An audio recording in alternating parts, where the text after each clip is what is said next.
Então, pessoal, para que vocês consigam desenvolver os seus artigos de uma forma um pouco mais profícua, eu resolvi fazer um pequeno mapa mental que, de certa maneira, organiza a estrutura geral de um artigo dentro dessas nossas características. Tá? Então, não é um artigo qualquer, mas é um artigo sobre ensino de ciências. Então, eu vou falar das características mais gerais dele e que devem estar implementadas no artigo de vocês. Tá? E por que elas devem estar implementadas. Então, o nosso artigo, né, ele tem que possuir uma introdução, um referencial teórico, uma metodologia. Como se trata de um trabalho que vai ser aplicado, isso vai gerar dados de observação, né? Então você tem que fazer uma análise dos dados, desses dados que você pegar, uma conclusão, e vocês têm que apresentar no apêndice, que vem depois das referências e não antes, a sequência didática que vocês utilizaram. Tá? Então, esses caras em amarelo aqui são as seções do artigo aqui. Claro, ficou faltando ainda um que é óbvio, né? Que são as referências. Né? Então, eu colocaria esse das referências um pouco mais aqui para baixo aqui. Um minutinho. Então, colocaria aqui ainda um referências bibliográficas. Esses são os caras que têm que aparecer. Isso não significa que não possam aparecer outros. Tá? Eu vou dar um exemplo aqui, um exemplo concreto, que é o trabalho da Deusimara. A Deusimara introduziu também um outro elemento, que é o elemento, como chama? Pesquisa, ela fez uma pesquisa bibliográfica para ver de que maneira o assunto que ela está tratando estava sendo trabalhado na literatura, etc, etc, etc. Né? Então, por exemplo, no caso da Deusimar, tem mais uma seção, que é essa, que é a revisão bibliográfica. Tá?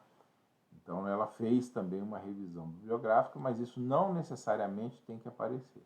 Tá? Então, eu não vou nem colocar aqui, isso vai confundir. Tá? Então, são esses elementos aqui. Depois eu ponho um amarelinho nesse cara aqui, que eu sei lá onde eu coloquei esse troço do amarelinho aqui. E eu já não sei mais estilos, não. Deixa eu ver aqui. Pano de fundo, não. Deixa.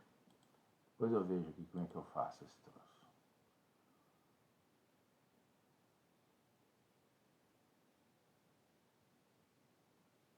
Deixa eu falar. Bom, depois eu ponho ali amarelinho, tá? Mas são esses caras aqui em amarelinho mais a referência bibliográfica. Agora eu vou falar de cada um deles individualmente. A introdução. A introdução, o que ela pode ter? Você pode começar a introdução falando do atual estado do ensino, que o ensino é majoritariamente feito por aulas expositivas, quais as consequências que isso tem.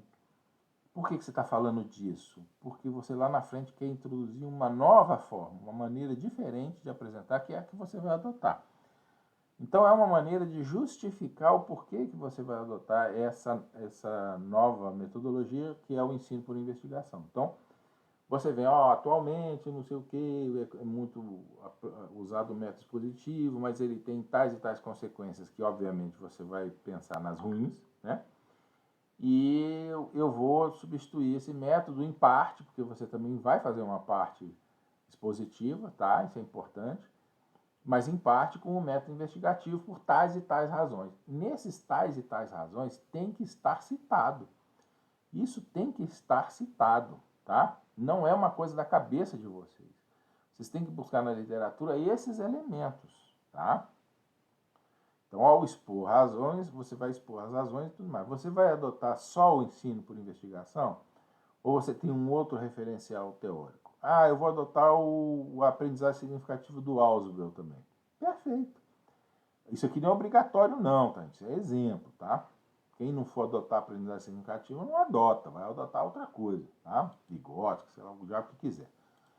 Mas vai adotar aprendizagem significativa, então você vai ter que dizer por que você está adotando aprendizagem significativa. Aí você tem que falar, por exemplo, uma conexão interessante é que o método expositivo ele tem muito a ver com aprendizagem mecânica, de recepção.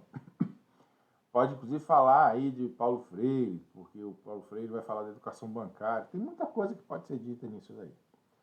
Mas aí você vai dizer por que, que você quer uma aprendizagem do tipo significativo. Por que, que você não quer uma aprendizagem do tipo bancário? Aí você coloca lá as suas razões, tá bom? Então, veja, pode ter tudo isso aqui, pode ter algumas dessas coisas e outras não, etc. Pode ter também a questão da relevância do tema. Fala, por que, que ensinar esse tema para essa série é importante? Por exemplo, no caso da Deusimar, ela diz que ensinar o que ela quer ensinar, que é negócio de transmissão de calor, para a série para a qual ela quer ensinar, é importante porque ela fez uma revisão bibliográfica, e aí é por isso que é importante no trabalho dela a revisão bibliográfica, e na revisão bibliográfica ela viu que ninguém fala disso. Ela, tá vendo? Ninguém fala disso, então eu vou falar porque é uma lacuna. Então, o tema é relevante porque ele é lacunar no ensino de ciência, certo? E tem uma coisa que tem que ter, que são os objetivos do seu artigo.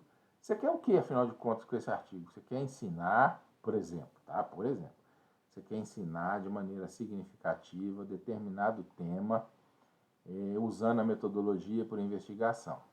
Pronto. O que mais? Aí você quer explicitar o que você quer ensinar? Pode explicitar. Pode não explicitar nesse momento também, tá? Mas eu quero, basicamente, é o que eu quero que o estudante, ao final, saiba, tá? E de que maneira eu quero que ele saiba e pronto. Mas aí você não vai, pelo amor de Deus, não vai, neste momento, que é uma introdução, ficar descrevendo o que é o ensino por investigação, ficar descrevendo o que é aprendizagem simulativa. Não é aí. Não é aí. Você só fala que vai usar e por que você vai usar, tá? Feito isso, aí sim você vai para o referencial teórico. No referencial teórico é que você faz essa explicitação. Então você vai dizer que os seus referenciais teóricos são, por exemplo, a aprendizagem significativa de Ausubel e o ensino e aprendizagem por investigação. E você vai descrevê-los com um razoável detalhe, não é com bastante detalhe, não. Você faz uma descrição com um razoável número de detalhes, tá? Deixa eu ver aqui se eu consigo. Grande nó, criar um grande nó aqui. Pronto. Aqui. Grande nó. Criei um grande nó aqui. Então, isso é o seu referencial teórico, tá? Aí você agora diz o que diabo é essas duas coisas, tá? Porque ao fazer isso, você está começando a criar uma coisa importantíssima no artigo, que é a coesão textual. Porque você disse aqui que você ia usar essas duas coisas por tais e tais razões. Agora você está dizendo no seu referencial teórico que são essas coisas. Então você está estabelecendo uma conexão entre a sua introdução e o seu referencial teórico. Então esse é um elemento de coesão textual, tá? Porque você sai da introdução e vai ao referencial teórico de uma maneira coesa, tá? Perfeito. Aí você falou essas coisas todas. Agora olha só, pelo amor de Deus, quem vai fazer Ausubel? Ausubel não é só subsunsor, não, gente. Pelo amor de Deus, o Ausubel tem muita coisa. O Ausubel vai falar de subsunsor, evidentemente. Ele vai falar de diferenciação progressiva. Ele vai falar de organizador prévio. Ele vai falar de reconciliação integradora. Muita coisa, tá? Então, não vem com um parágrafozinho, porcariazinha de nada, não, falando só uma coisinha de nada sobre o Ausubel, não.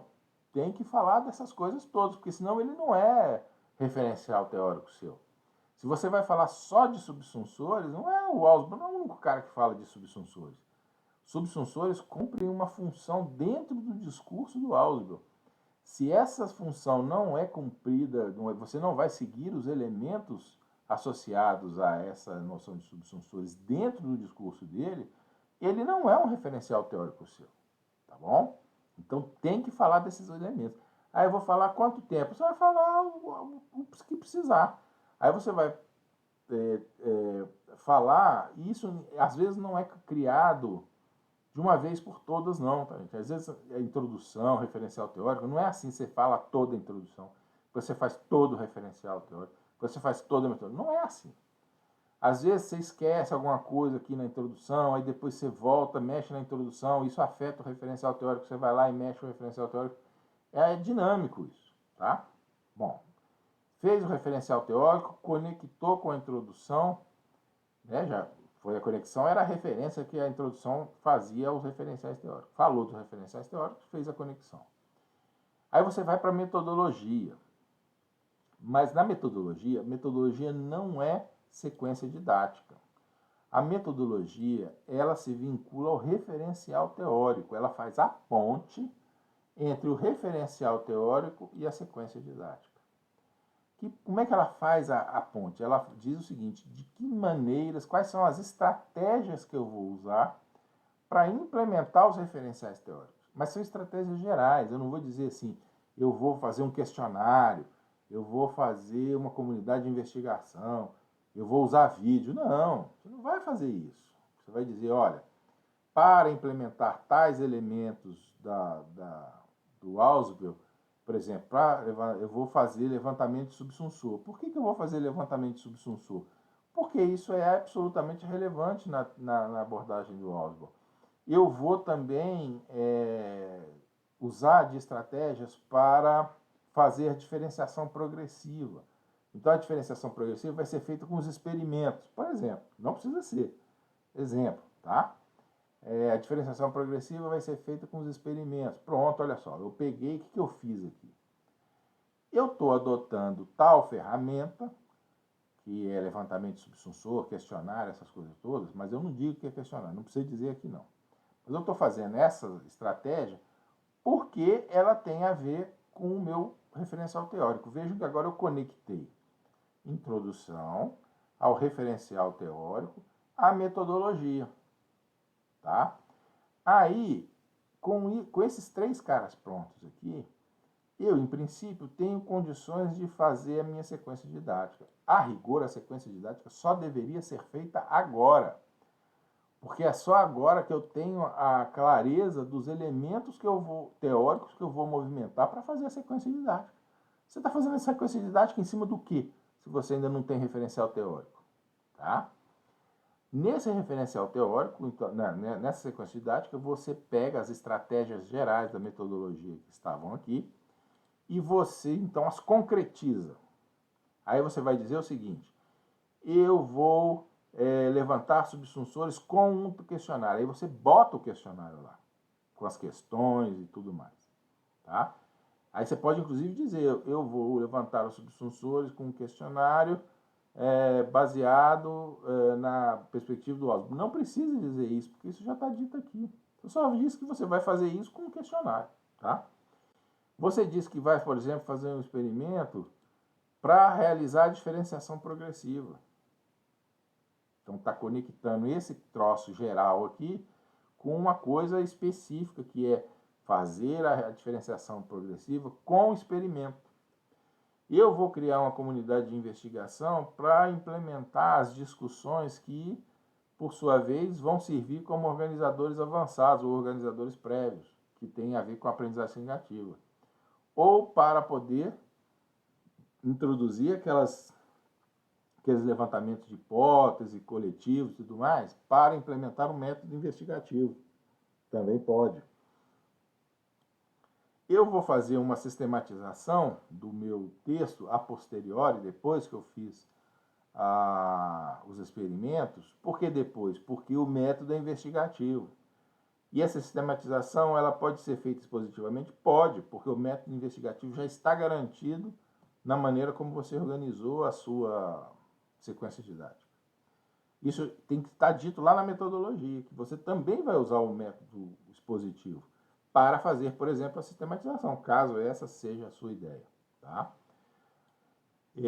Isso vai fazer o quê? Vai implementar a reconciliação integradora do Ausubel, que é outro conceito importante na teoria da assimilação dele. Tá bom? Então, com isso aqui é a concretização das estratégias gerais da metodologia. Aí, feito isso aqui, você vai lá e aplica a sequência didática que está pronta, aplica. Aí você vai lá, aplica e ela vai gerar dados. E aí dados, por exemplo, você tem que dizer qual é o público-alvo que você usou para aplicar a sequência didática. Isso tem que estar aqui também, né? Tem que estar explicitado na sequência didática e precisa estar explicitado na análise de dados também.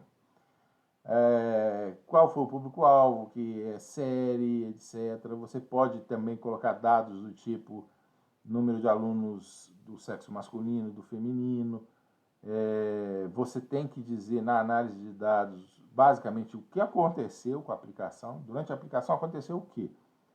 Você teve abandono dos alunos, os alunos passaram a desanimar e foram para outro canto, os alunos se entusiasmaram, houve uma presença significativamente maior nas suas aulas do que nas aulas dadas expositivamente, etc, etc, etc. Eles, finalmente, você criou mecanismos de avaliação que permitem que você tenha indícios de aprendizagem significativa. Como é que você vai dizer, ao final, se eles aprenderam significativamente ou não? Qual vai ser o seu critério de avaliação? Isso tem que estar aqui. Isso tem que estar aqui. Isso aqui eu vou até colocar mais um. Opa, vou até colocar mais um infeliz aqui, porque isso aqui é importante. Critérios de avaliação. Por que critério de avaliação é importante? Porque no critério de avaliação é que você diz o que você quer do seu aluno. Critérios de avaliação. Você avalia um aluno sabendo que tipo de aluno que você quer ao final do seu trabalho. Tá? Então, ele é a implementação da sua política de educação. Sua percepção política do que a educação deve ser. Bom, aí com essa avaliação que você fez, essa avaliação tem que estar condizente com o referencial teórico. Aí você vê o que aconteceu nessa avaliação. Eles erraram tudo, então não adiantou nada o que você fez. Isso é um resultado ruim? Não. É um resultado tão bom quanto se eles tivessem aprendido tudo. O artigo não é medido pelo sucesso da investigação, da implementação das coisas, mas pelos resultados em si mesmo. Se os resultados foram horrorosos, paciência, ainda você vai colocar os resultados horrorosos e tentar explicar por que eles foram horrorosos. A despeito de tudo que você disse, das razões que você expôs, para ensinar do jeito que você resolveu ensinar. Então você agora tem o compromisso de dizer por que essas razões aqui não foram suficientes para poder ele aprender do jeito que você gostaria. Porque ele não aprendeu nada no final das contas. Tá? Mas vamos supor que tenha aprendido, né? Vamos supor o melhor possível. Então isso vai ser dito aonde? Aqui não. Na conclusão é que se diz isso. Então é na conclusão que se diz se os alunos aprenderam de acordo com o que você queria, então não só que eles aprenderam, mas que eles aprenderam significativamente, se o método de investigação foi relevante ou não. Essas são as questões que precisam estar apresentadas na conclusão. O que você fez poderia ser aperfeiçoado? Se pode ser aperfeiçoado, então diz, olha, futuramente esse método pode ser aperfeiçoado em tais e tais características, baseado no quê?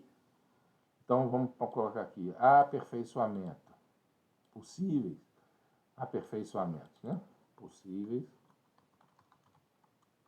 aperfeiçoamentos. Está baseado com o quê? Nos resultados. Nos resultados. Se o método foi terrivelmente mal sucedido, então aí mais importante do que nunca você dizer que aperfeiçoamentos são esses que você tem que introduzir, tá? Então, aí feito isso, acabou. Resolvido o problema. Está feito o seu artigo, tá? Mas essa é uma estrutura do artigo. Essa estrutura tem que estar implementada no seu artigo, senão vai dar bode, tá bom? Então era isso que eu queria apresentar para vocês, eu espero que eu tenha sido claro, evidentemente vão surgir outras dúvidas. À medida em que elas forem surgindo, vocês podem ir me contactando, vocês que são do meu grupo de orientação, podem ir me contactando para eu ir sanando essas dificuldades, tá bom? Então é isso, e vamos pôr a mão na massa aí, porque senão vai ficar muito próximo, não vamos deixar isso chegar no final do prazo lá, fazendo as coxas, não. Tá bom? Tá certo. Obrigado.